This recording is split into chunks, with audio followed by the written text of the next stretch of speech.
दोस्तों, ममता बनर्जी की कहानी अब बंगाल छोड़कर दिल्ली आ पहुंची है। लेकिन सवाल यह है कि क्या बंगाल में बीजेपी को चुनौती देने वाली ममता बनर्जी अब खुद घबराई हुई हैं? क्या दिल्ली में किसी ने उन्हें दबाव में ला दिया है? क्या दिल्ली पुलिस ने उनके चारों तरफ पहरा लगा दिया है, या फिर ये सब कुछ एक तय स्क्रिप्ट के तहत किया जा रहा सियासी वाला ड्रामा है? दोस्तों, दिल्ली पहुंचते ही ममता बनर्जी बुरी तरह फंसती नजर आ रही हैं। एसआईआर को लेकर अपनी शिकायतों का पुलिंदा लेकर वो चुनाव आयोग से मिलने पहुंचे। उनके साथ अभिषेक बनर्जी भी मौजूद थे। 4 बजे पहुंचने से पहले ही पूरा इलाका छावनी में बदल दिया गया। चारों तरफ सुरक्षा का घेरा था और माहौल बेहद सख्त कर दिया गया था। दिल्ली आते ही ममता बनर्जी ने बयानबाजी शुरू कर दी। उनका कहना था कि बीजेपी डर गई, हम आते हैं तो ये घबरा जाते हैं और इसीलिए हम आते हैं। ममता बनर्जी ने दावा किया कि वो चाहती तो लाखों लोगों को ला सकती थी, लेकिन वो सिर्फ प्रतीकात्मक तौर पर 50 परिवारों को साथ लाई हैं। उनका आरोप था कि कुछ जिंदा लोगों को मृत घोषित कर दिया गया और कुछ मृत लोगों को लिस्ट में जिंदा दिखा दिया गया, और इसी को लेकर उन्होंने सवाल उठाया कि ये लोकतंत्र आखिर कहाँ जाएगा। लेकिन दोस्तों, इसके बाद जो हुआ वो इस पूरी कहानी का सबसे बड़ा मोड़ था। चुनाव आयोग ने टीएमसी नेताओं को सीधी लाइन पर लगा दिया। ममता के रवैये को देखकर आयोग ने पूरी टीम को बाहर कर दिया। बाहर आते ही ममता बनर्जी भड़क उठी।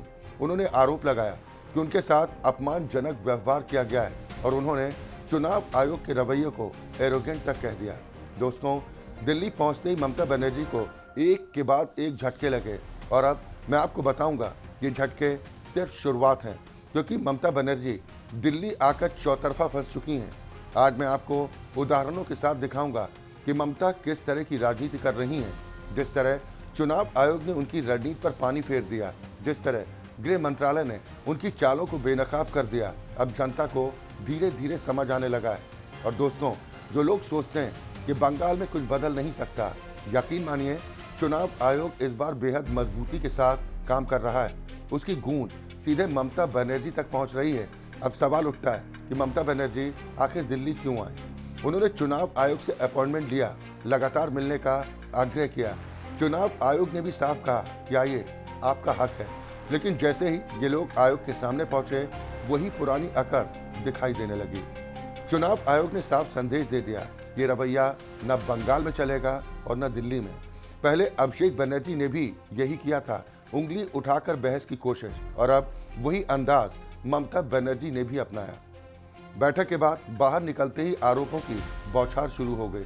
हमें इंसाफ नहीं मिला, हमारे साथ गलत हुआ है। दोस्तों, चुनाव आयोग कोई पार्टी दफ्तर नहीं है, ये संवैधानिक संस्था है।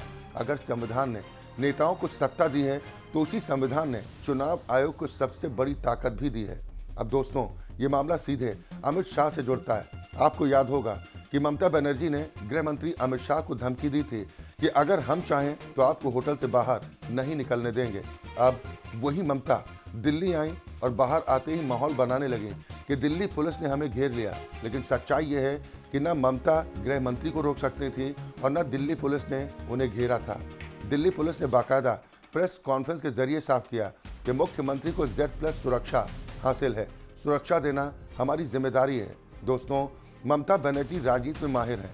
अगर सच में घेराव होता तो वो इसे बंगालियों पर जुल्म बताकर बड़ा मुद्दा बना देती, लेकिन असल में पुलिस सिर्फ सुरक्षा में तैनात थी। फिर ममता ने ये दावा किया कि 150 लोगों को मृत दिखा दिया गया और इसी वजह से वो दिल्ली आई। लेकिन दोस्तों, अगर मामला सच में जेन्युइन होता तो इस तरह का तमाशा नहीं बनाया जाता। चुनाव आयोग चुनाव लड़ता नहीं, चुनाव कराता है, और इसके ऊपर सुप्रीम कोर्ट और हाई कोर्ट की निगरानी होती है। अब ममता बनर्जी ज्ञानेश कुमार से मिलने पहुंची। प्रतिनिधि मंडल साथ था, परिवारों के लोग भी थे। आयोग ने मिलने से रोका नहीं, सभी को अंदर जाने दिया। लेकिन अंदर वही हुआ जो पहले भी हो चुका था। बैठक के बाद बाहर आते ही फिर हमला, फिर आरोप, फिर वही भाषा कि आयोग झूठा है। दोस्तों, ममता को लगता है कि वो हमेशा सत्ता में रहेंगी, उन्हें कोई हटा नहीं सकता। लेकिन असली वजह क्या है? असल वजह है एसआईआर, यानी स्पेशल इंटेंसिव रिवीजन।